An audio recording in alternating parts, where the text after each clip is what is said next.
The entire concept of scheduling as a journey. I love that. A journey. Specifically, a journey from logic to human reality. It presents what it calls a unified framework that connects all these different methods, PDM, CPM, PERT, CCM, into one cohesive story. Which is incredibly helpful, especially for the PMP exam.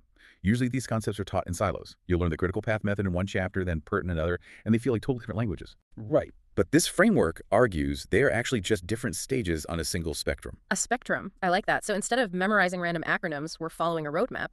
And for our listeners, specifically the PMP candidates, the mission today is pretty clear. The exam is going to throw scenarios at you. It won't always tell you which tool to use. You have to identify the constraint. Right. The question you have to answer is, what is limiting me right now? Is it the logic of the build? Is it the timeline?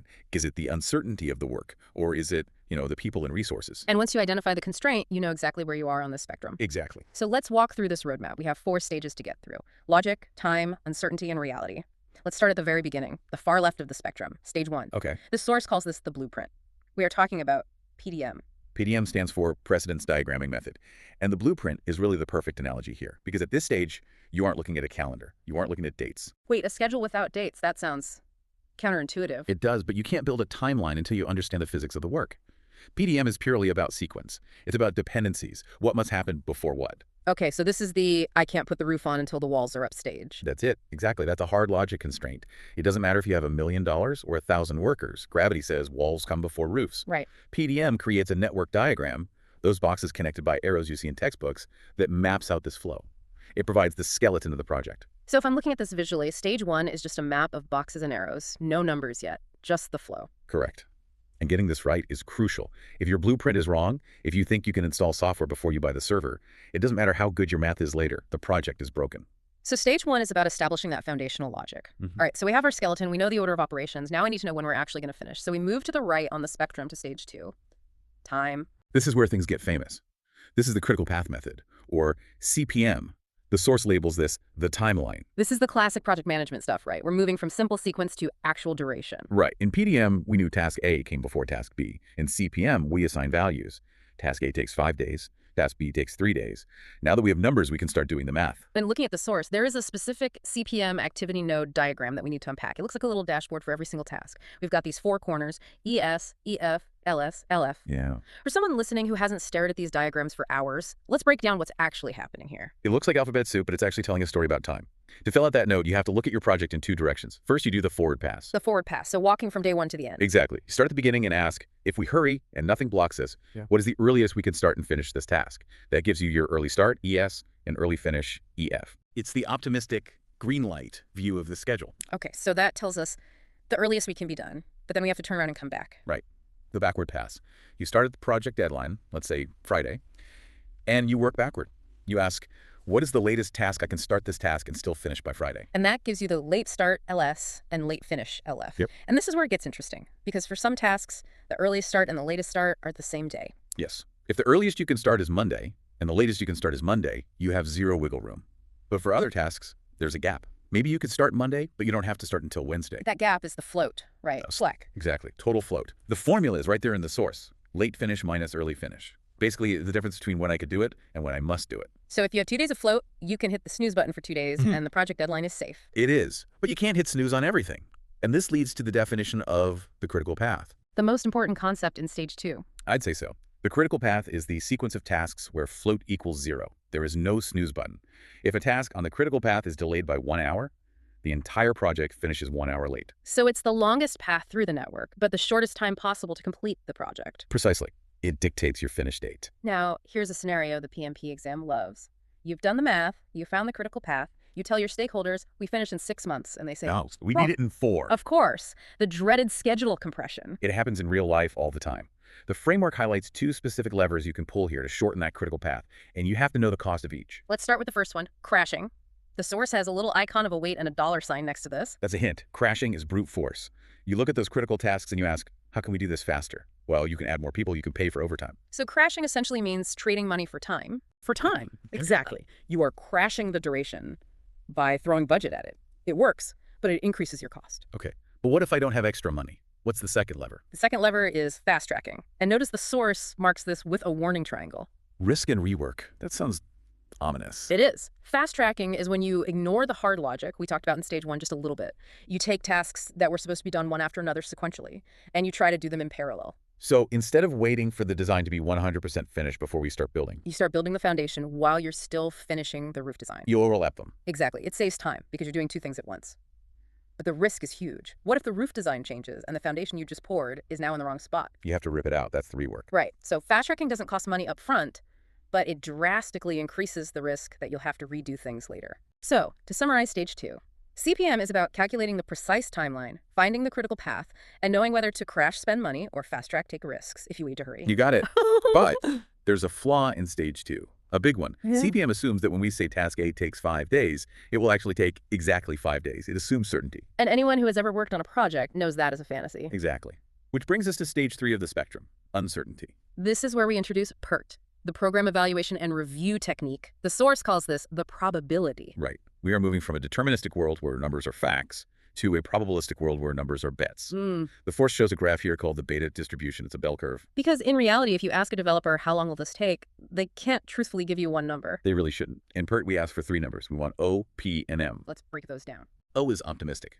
This is the everything goes perfectly number. No traffic, no bugs, the coffee is fresh. P is pessimistic. This is the everything breaks number. The server crashes, key people get sick. And M? M is most likely, the realistic estimate. So instead of just guessing 5 days, we might say, best case 3, most likely 5, worst case 15. Exactly. Now, you have a range, but you can't just average them in 9 to 3 plus 5 plus 15 divided by 3 because that assumes the worst case is just as likely to happen as the normal case. And usually the most likely is, well, most likely. Right. So PERT uses a weighted average formula. This is a must-know for the exam. It is optimistic plus 4 times the most likely plus pessimistic, all divided by 6. I see. So you're giving the most likely estimate 4 votes. The optimistic gets 1 vote and the pessimistic gets 1 vote. And you're dividing by 6 total votes. Exactly. This pulls the average toward the center of the bell curve, but it still accounts for that scary pessimistic number. It gives you the expected duration. So it's a much safer, statistically sounder number to put in your schedule. The source also lists one more formula here. Standard deviation. It's P minus O divided by 6. Why do we need that? That measures the risk. Yeah. It measures the spread of the bell curve. If your pessimistic estimate is way, way out there, like 50 days when the normal is 5 days, your standard deviation will be high. That tells the project manager, hey, this task is volatile. Keep an eye on it. So stage 1 gave us the map. Stage 2 gave us the timeline. Stage 3 gave us the math to handle the fact that we're guessing we should be done right. We have a mathematically perfect, risk-adjusted plan. If we were managing robots, yes, we'd be done. But we manage humans. Ah, yes, the variable that ruins every perfect equation. And that is why the spectrum doesn't end there. We have to move to the final stage, stage 4, reality. This is my favorite part of the framework. Stage 4 is CCM, or critical chain method. The source describes this as the human factor. Yeah, and there's a great image in the source here. It's a melting clock, like something out of a Salvador Dali painting. That melting clock is such a good visual because time feels different when human psychology gets involved. CCM argues that all the math we just did in CPM and PERT is fine, but it ignores how people actually behave when you give them a deadline. The source lists 2 specific behavioral crimes that mess up our schedules: student syndrome and Parkinson's law. I feel like we need to call these out. We definitely do. Let's start with student syndrome. We've all been there. It's the tendency to start a task at the very last minute possible. Oh, absolutely. If you give me a deadline of Friday, I am not starting on Monday. I'm starting on Thursday night. Exactly. Even if the task only takes 1 day. So remember all that float or safety buffer we calculated in stage 2? If you have 3 days of float, student syndrome guarantees you will waste it before you even start the work. And Parkinson's law. Work expands to fill the time available. If I give you 5 days to write a report that honestly only takes 2 hours, you won't finish it in 2 hours and hand it in. No, I'll tweak the fonts. I'll adjust the margins. I'll reread it 50 times. I'll make it a 5-day task because you gave me 5 days. Exactly. So the safety margins we build into individual tasks don't actually make the project safer. They just get consumed by procrastination or over-polishing. So critical chain method enters the chat and basically says, stop trusting the humans with the safety margins. Pretty much. The source compares the CPM view to the CCM view. The biggest shift is that CCM is resource constrained. It looks at the people first. It realizes that if Dave is assigned to 3 tasks at once, the schedule is a lie. But the real game changer is the buffer strategy. How does that fix the procrastination? It's radical. In critical chain, you go to your team and you ask for aggressive estimates. You basically say, if everything went perfectly and you didn't multitask, how fast could you do this? And you cut the task durations in half. Wow. If I'm a team member, I'm panicking. You just took away all my safety. It feels that way. But, and this is the key, you don't throw that time away. You take all that safety, you shave off the individual tasks, you lump it all together into a big pool, and you put it at the very end of the project. The project buffer. Exactly. So now, task A doesn't have a deadline of Friday. The goal isn't to hit a date. The goal is to run as fast as you can and pass the baton to the next person. It's like a relay race. That is the perfect analogy. In a relay race, you don't pace yourself to hit a specific split time. You run flat out. And if you trip, it's okay. We have the project buffer at the end to catch us. This changes the way you manage the project entirely. The source notes a new management goal. Right. In the old way CPM, you obsess over meeting task deadlines.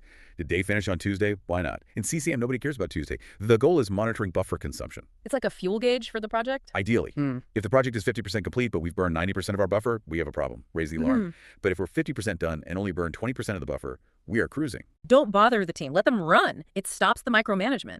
That is a massive paradigm shift. It shifts the focus from is the individual happy to is the project healthy. So looking at this whole spectrum, we've gone from the raw logic of PDM to the precise time calculations of CPM to the probability of PERT and finally to the psychology of CCM. The source has a synthesis box at the bottom that I think brings this all together perfectly. It compares quantitative versus qualitative assumptions. This is the big picture takeaway. CPM and PERT, they are quantitative. They assume the world is an objective math problem. They assume if you calculate it, it will happen. And CCM. CCM qualitative. It assumes the world is messy. It focuses on human factors, bottlenecks, and behavior. It assumes that math is useful, but people are the variable that matters most. There is a quote here in the source that I think really nails it. CPM calculates numbers. CCM manages people and bottlenecks. That is the bumper sticker for this episode. And notice the shift in goal mentioned right after that. We shift from meeting task deadlines, which is a CPM obsession, to protecting the project completion date, which is the CCM obsession. That distinction is subtle but huge. Who cares if task 3 is late as long as the project finishes on time? Precisely. If eating into the buffer saves the project date, eat the buffer. That's what it's there for. Okay, before we wrap up, we need to bring this back to the reason many of our listeners are here, the PMP exam. There is a PMP exam note at the very bottom of the framework. Very important. It says, identify constraints, logic, time, uncertainty, resources to choose the correct method on the spectrum. This is how you apply what we just talked about to the test. The exam is tricky. It won't always ask you what is PERT. It will give you a scenario. So let's role play a few. If I see a question that describes a project where we just need to figure out the sequence of work, what comes first, what comes last, but we don't have duration estimates yet, where am I? You're in stage 1, PMP maybe. The constraint is logic. Okay. What if the question asks me to calculate the shortest possible time to complete the project or asks me to calculate float? Then you are in stage 2, CPM. The constraint is time. Got it. What if the question mentions 3 estimates, beta distribution, or asks about risk assessment in the schedule? Then you're in stage 3, PEERD. The constraint is uncertainty. And finally, if the question talks about resource availability, student syndrome buffers, or resource leveling, then you are strictly in CCM territory.